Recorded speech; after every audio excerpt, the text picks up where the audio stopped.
Morning, everybody. How's everybody doing? This is a great day for the Department of Homeland Security to have our Commander-in-Chief and our leader here with us. And so I do not want to delay any further his appearance here. Ladies and gentlemen, men and women of the Department of Homeland Security, please welcome your leader, your Commander-in-Chief, the President of the United States, Barack Obama.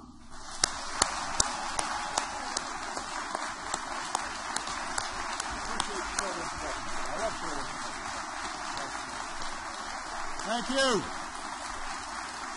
Thank you. Thank you so much. Thank you, everybody. Please have a seat. Well, good morning, everybody. It is good to be here at the Department of Homeland Security. And let me thank Jay Johnson not only for the outstanding job that he is doing as Secretary of DHS, but also for a short introduction. I like short introductions. Give him a big round of applause.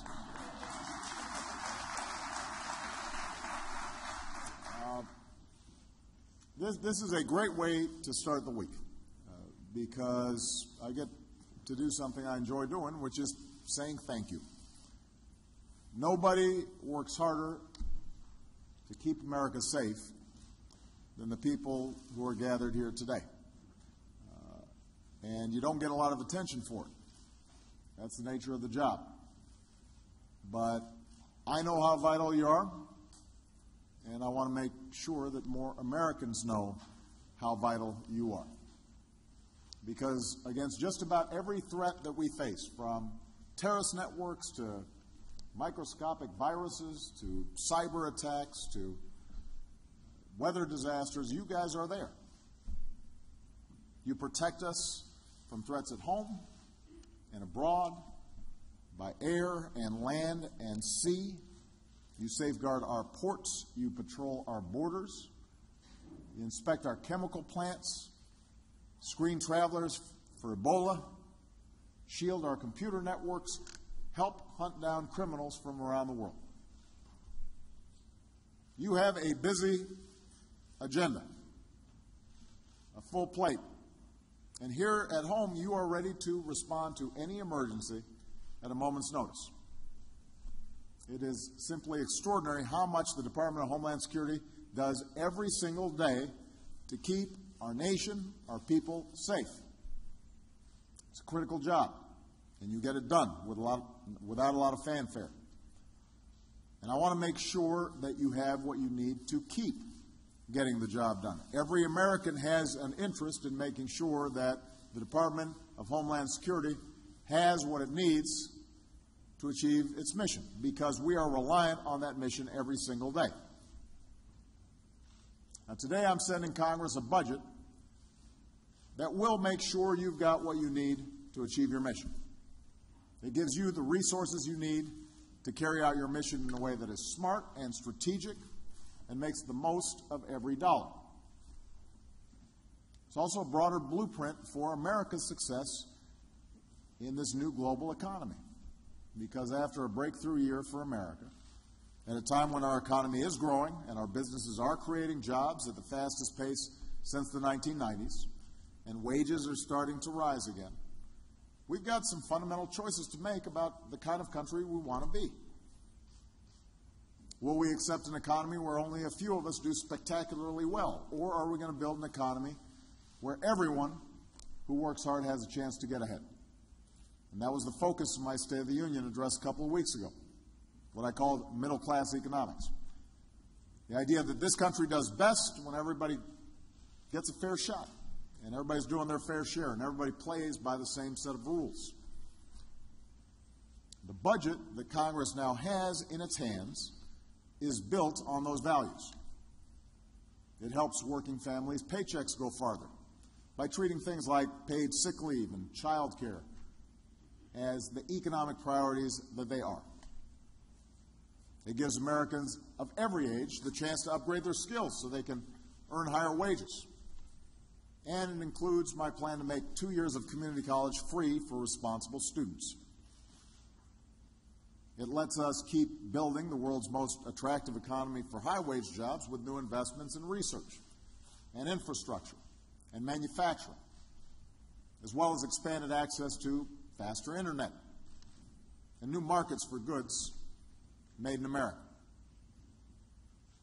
It's also a budget that recognizes that our economy flourishes when America is safe and secure. So it invests in our IT networks to protect them from malicious actors. It supports our troops and strengthens our border security. And it gives us the resources to confront global challenges, from ISIL to Russian aggression.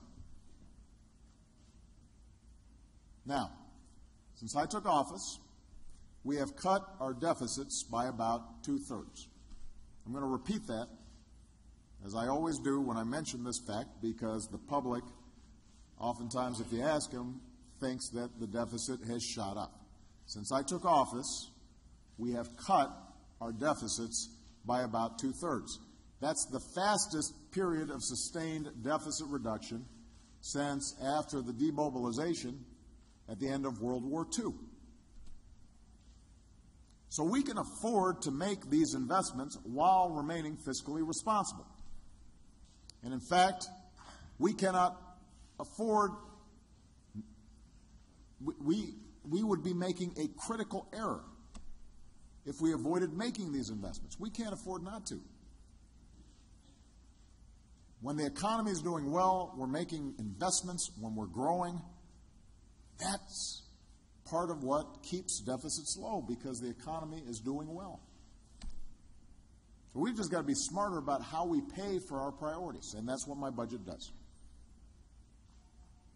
At the end of 2013, I signed a bipartisan budget agreement that helped us end some of the arbitrary cuts known in Washington speak as sequestration.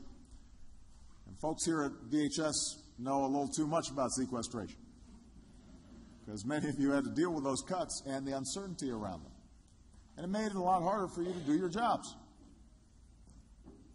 The 2013 agreement to reverse some of those cuts helped to boost our economic growth. Part of the reason why we grew faster last year was we were no longer being burdened by mindless across-the-board cuts, and we were being more strategic about how we handled our federal budget. And now we need to take the next step. So my budget will end sequestration and fully reverse the cuts to domestic priorities in 2016. And it will match the investments that were made domestically, dollar for dollar, with increases in our defense funding. Just last week, top military officials told Congress that if Congress does nothing to stop sequestration, there could be serious consequences for our national security at a time when our military is stretched on a whole range of issues. And that's why I want to work with Congress to replace mindless austerity with smart investments that strengthen America. And we can do so in a way that is fiscally responsible.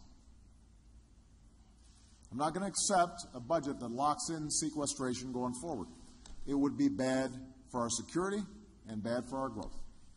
I will not accept a budget that severs the vital link between our national security and our economic security. I know there's some on Capitol Hill would say, well, we'd be willing to increase defense spending, but we're not going to increase investments in infrastructure, for example, or basic research. Well, those two things go hand in hand. If we don't have a vital infrastructure, if we don't have broadband lines across the country, if we don't have a smart grid, all that makes us more vulnerable. America can't afford being short-sighted, and I'm not going to allow it.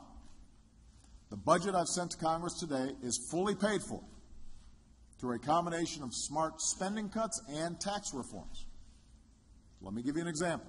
Right now, our tax code is full of loopholes for special interests, like the trust fund loophole that allows the wealthiest Americans to avoid paying taxes on their unearned income. I think we should fix that and use the savings to cut taxes for middle-class families. That'd be good for our economy. Now, I know there are Republicans who disagree with my approach. And I've said this before. If they have other ideas for how we can keep America safe, grow our economy, while helping middle-class families feel some sense of economic security, I welcome their ideas. but their numbers have to add up.